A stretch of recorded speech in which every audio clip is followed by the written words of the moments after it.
All right. We're live. Welcome, everyone, to episode 2 of Fraud Fact Friday. Today I have Roy Prayikulam with me. Hello, everybody. Thank you for taking the time to join the live stream, Fraud Fact Friday stream.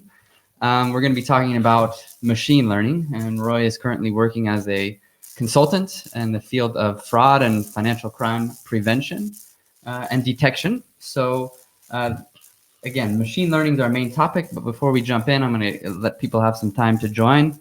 And as well, just start off to loosen things up a little bit.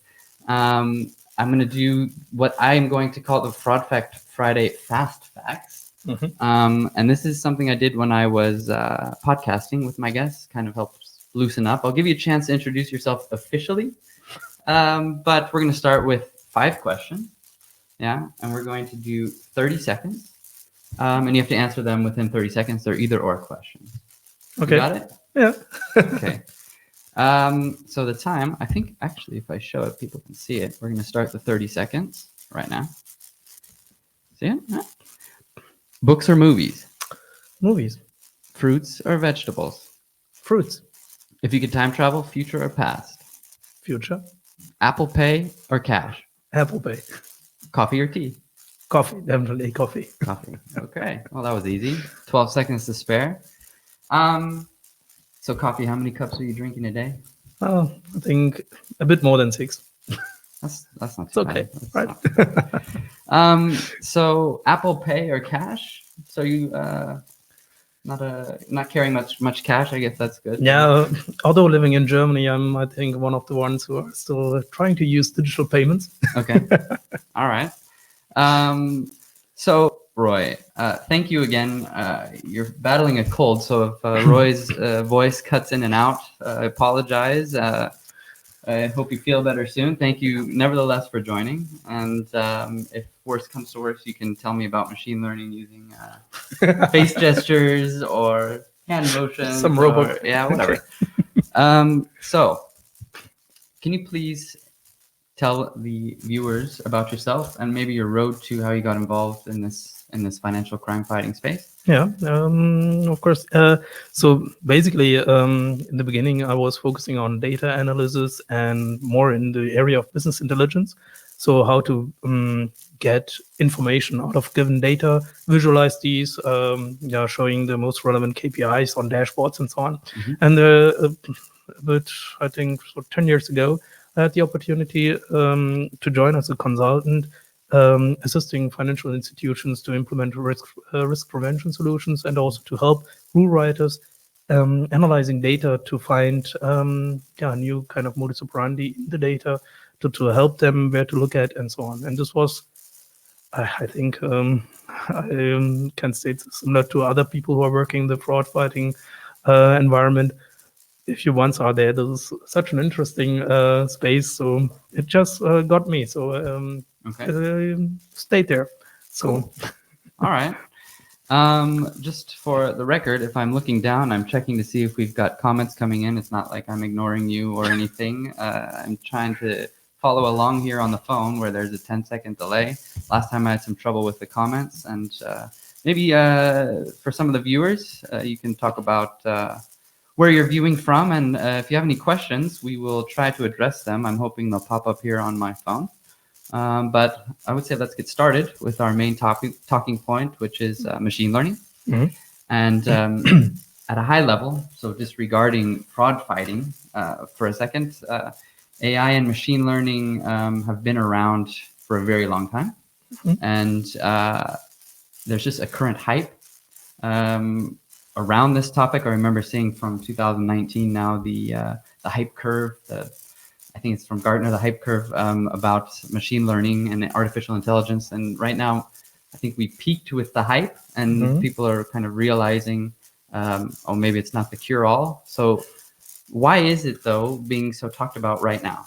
Yeah, that's a good question. So basically, from my perspective, as you said, machine learning, so the algorithms and so on, which are currently being used for these kind of solutions, they are out there already for, let's say, more than 50 years, I would say.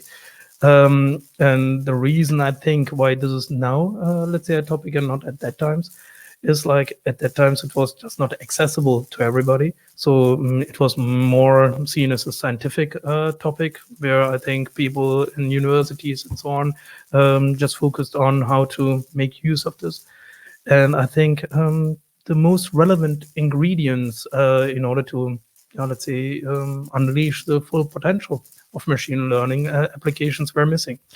And there I'm referring to ingredients like accessibility to, let's say, computing power, the data which needs to be there, data storage, and so on. And if you just take a look at the development we've made within the last 10, 15 years, take a look at our laptops here, right, and or our smartphones.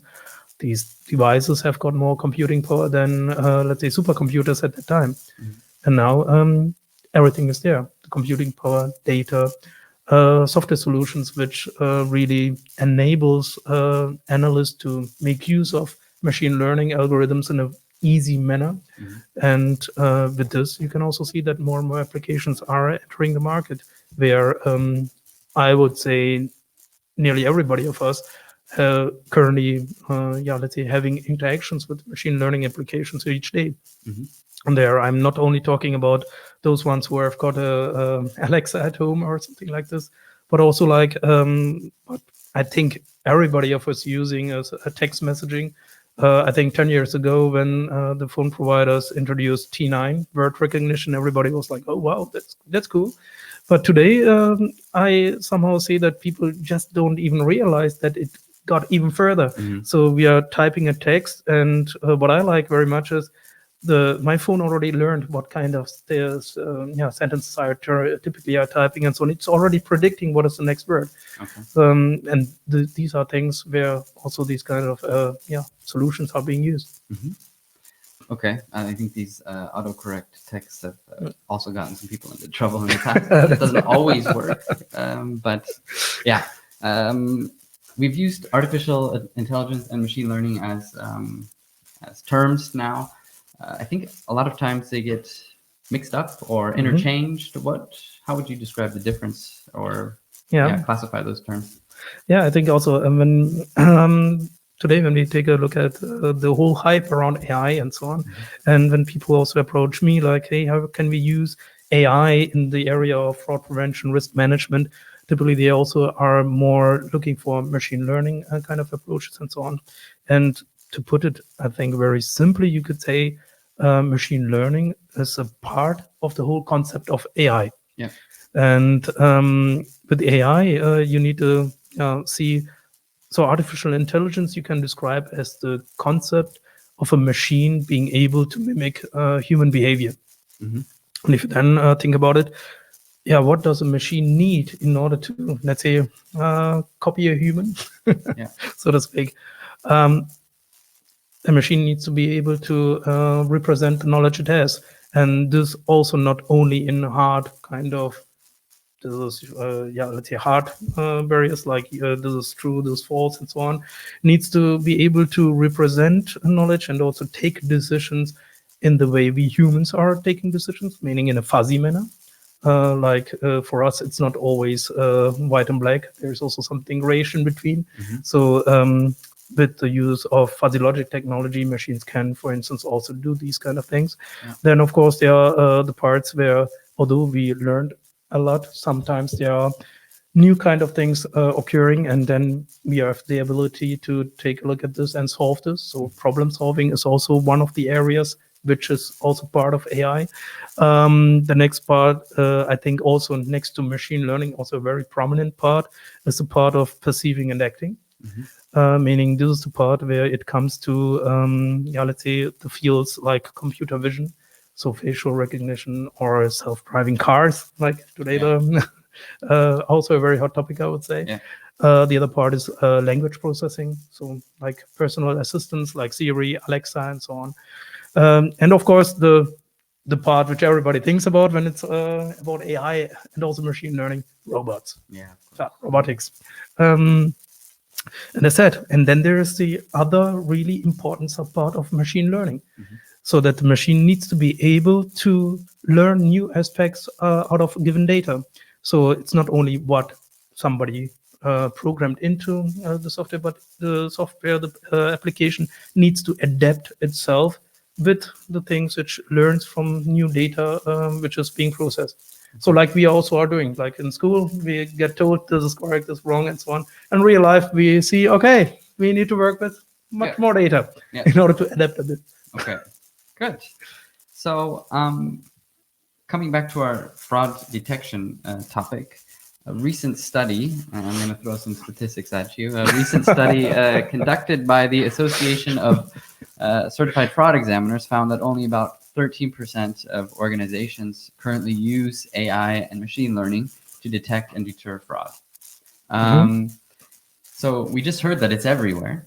You just gave plenty of examples, but banks and other financial institutions are apparently not in the mass adoption phase yet.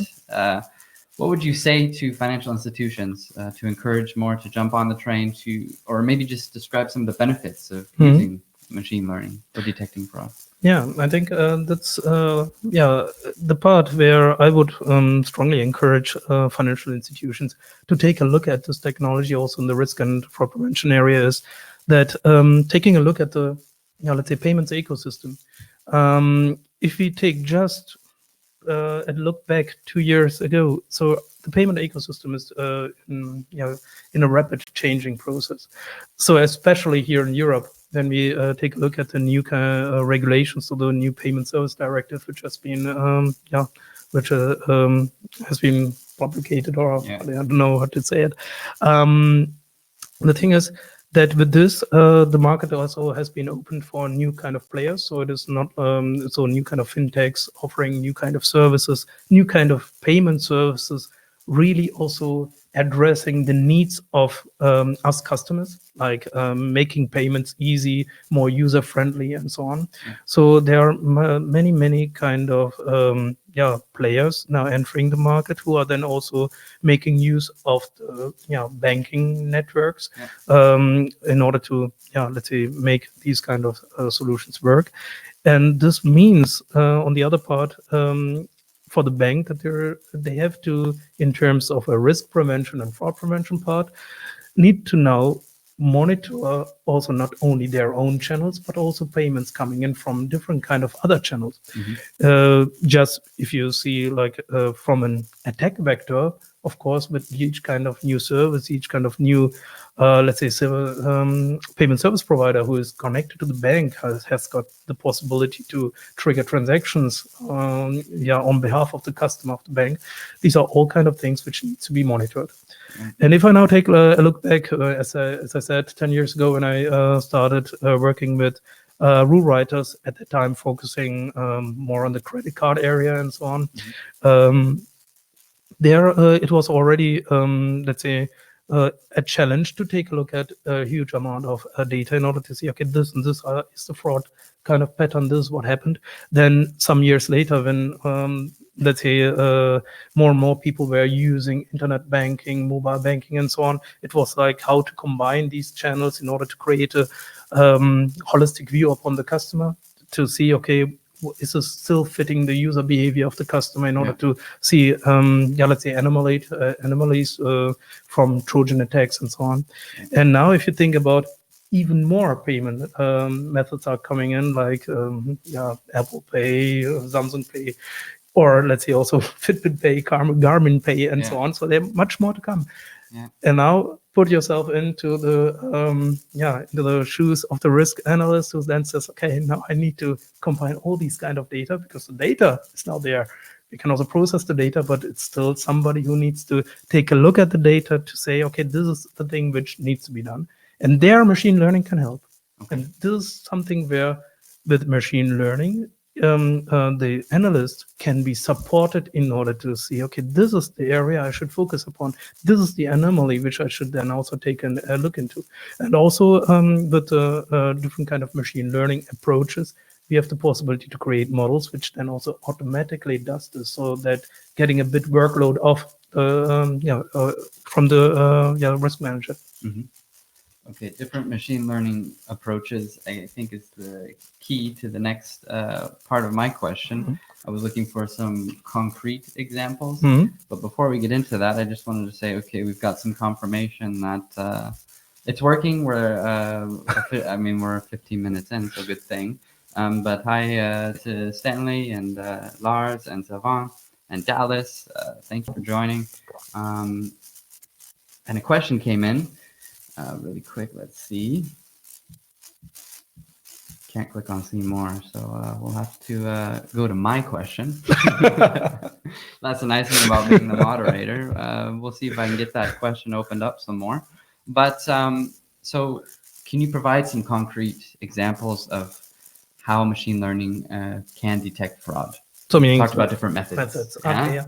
So when we talk about different kind of machine learning methods, so basically the most prominent ones being used in the fraud and risk prevention space, then we come to supervised learning and unsupervised learning.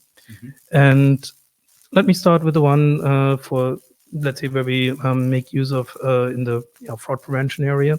The most is the supervised learning part. Supervised learning means that a machine needs to learn with data, right? And if we have got data which we can already label into, this is a fraudulent transaction, this is a legitimate transaction, and so on, and you have got data where you can clearly label was a fraudulent one, and these were the legitimate ones, then it's easier for the machine to learn about, okay, let's take a look at these different kind of chunks, and what are the things in common at that part, and what are the things in common at the other part. So meaning the machine can much easier and much faster detect patterns within the data, so that for the next transaction which is being processed, the machine can predict what is the likelihood that this transaction has got a pattern of this, let's say, of more the fraudulent transactions or the legitimate ones. So meaning we are utilizing supervised learning when we have got data there to train the models, where we can clearly say, okay, these were fraud, these were non-fraud, or these were payment defaults, these were not payment defaults. So where we can really, where we have got good quality data, where we can train the machine with. The other part is this unsupervised learning part. This is when we have plenty of data, but we are not sure if we have got all the, let's say, labels correct. And this is something where when it comes to, for instance, application fraud or in the way of customer onboarding and so on. So basically, sometimes when the customer is, that the fraudster is your customer. So if they succeed with this, like onboarding with false identity and so on, it's not like that they will afterwards come back and say, hey, I made it. So in the fraud area, if, for instance, somebody books money off your account, of course you are going to, hey, my money is gone. And then we know people for sure get to know about this. But in the other area, it is like we only know the facts where we already detected this. And the other ones, they are a bit hidden. And therefore, we can't really work with these kind of clear labels. And therefore, we then make use of this kind of unsupervised learning methods, where we just feed in the data to the machine, and the machine tries to create clusters to then say, okay, hey, there's something there are outliers. You should take a look at this. So this also helps the risk analyst to reduce the efforts in monitoring these kind of things. Okay. So you talked about just now machines making the predictions. Are there any drawbacks, or can we actually rely on the machine's predictions to make these decisions? That's a very good question. So because I had once a discussion with somebody who said, yeah, I want to have machine learning because then, let's say, the decisions being made are unbiased. Okay. And this is something, of course, it's, I wouldn't completely agree, because in order for the machine to make unbiased decisions, you need to make sure that the data which you are providing to the machine is unbiased as well. Therefore, it always depends on what kind of data do you have in order to say, okay, that the machine really learned the facts in order to say, okay, I made a good decision. So it really depends on the data which you have. And if the data which you have is not complete, if this is lacking the details relevant, then of course the machine also won't learn good things. So it really depends on the data quality, and it depends on that you make use of the data really applicable or necessary to the issue you want to tackle. So for instance, if you now just say also some other statements which I had in the past, like the more data, the better. I wouldn't completely agree. So the thing is, if you just throw every kind of data set which you have together and forward it to the machine, it might be that the machine finds correlation in the data which is there, but it doesn't really make sense. So just if you want to find fraud, I don't think that it makes sense to put together the transactions, the weather forecast of China. It might be that there is a correlation, but for us humans, when we take a look at this afterwards, we know it doesn't make sense. Okay. So I was able to get the question here. Let me pull it up. Hi, Roy. Do you believe that machine learning is also accessible for smaller companies and not only the large financial institutions? Yes, and that's where I think where we made a very, very big step forward within the last years. So, and I also think that's one of the reasons why there is such a hype now about machine learning, because up to several years it was more like, it was more like the data scientists who are working with machine learning algorithms, really tuning this in their scientific environments and so on. And today there are also tools on the market which makes it a bit easier for business analysts also to use these kind of tools. So with graphical user interfaces where they are being led through how to really use this tool. Okay. So I told you I'd only take 20 to 25 minutes of your time. If we were to wrap up, unless of course something else comes in, if we were to wrap up, what would be your top tips and to banks and other financial institutions if they are considering getting started with machine learning to detect fraud? I mean, I think some companies may be paralyzed by it seems complex. It's too much unknown. So if we can provide a few simple steps to get started in the space. So I think the first thing is just the very obvious thing. Don't ignore machine learning completely. So I personally believe there's no really way around it, and it really helps. So it helps overcoming the challenges which we currently see in the market with overwhelming data sets and the fear of humans to really losing control and so on. The other part is if a financial institution or everybody else wants to make use of machine learning, make sure that you know what exactly you want to achieve. So for instance, I want to detect fraud in the cards area, or I want to detect fraud in the internet banking area, or tackle everything at once. Exactly. And then to say, okay, then take only the data which is relevant for that to this, and feed this kind of data to the machine in order to be trained and to create a model. And it's, as I said, it's about choosing the right data set for the right application and so on. And not like just putting everything together to get a super model which should fulfill the needs. There, I don't really believe in. So that's one of the parts. The other part is and this is something where I would say a bit more for the financial industry, try to make use of explainable AI models and like where we know what the machine learned. Also important for auditing purposes. So at some stage there will be an auditor who will need to know why did you do this and that. And then it's always good to make sure that you're using explainable models. And the other part is it is not machine learning or knowledge base. I strongly believe in that the strategy should be more a hybrid AI approach, because there are always parts where, let's say, you will lack data for a machine to really learn. For instance, as we talked about Apple payments. So in the beginning, when Apple payments was introduced, imagine we would just have a machine learning model should control the risk. until the machine learns that something is risky, so many, let's say, a fraud needs to happen from which the machine can learn. This doesn't mean that we leave the door open for every Right. new kind of payment system. Therefore, should be always hand in hand with the knowledge which we already gathered. This is something which we should always put in place in terms of fuzzy logic-based scorecards or rules and these kind of things. And then machine learning as an addition in order to help assist after sufficient data is there to say, okay, there's also some parts which the human didn't catch directly. Okay. All right. Basically. Well, thank you very much. I think it's obvious you know the space pretty well. So if people have more questions, they can contact you afterwards. We'll also be addressing the comments if anything comes in afterwards. Thanks again for your time. Before I go, I have to tell anybody viewing about some upcoming dates to keep in mind, because Fraud Fact Friday will continue. And we are going to, let's see if I can pull this up, on November 15th, of course, a Friday, at 10 a.m. Eastern Time, we will be discussing pink collar crime with Kelly Paxton.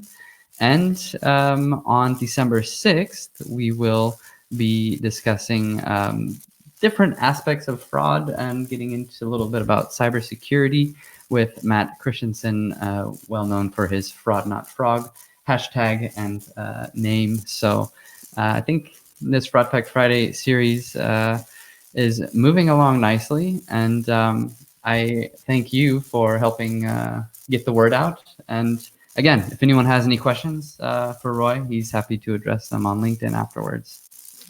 All right. Thank you, Roy. Yep. Thank you for the invitation. Yeah.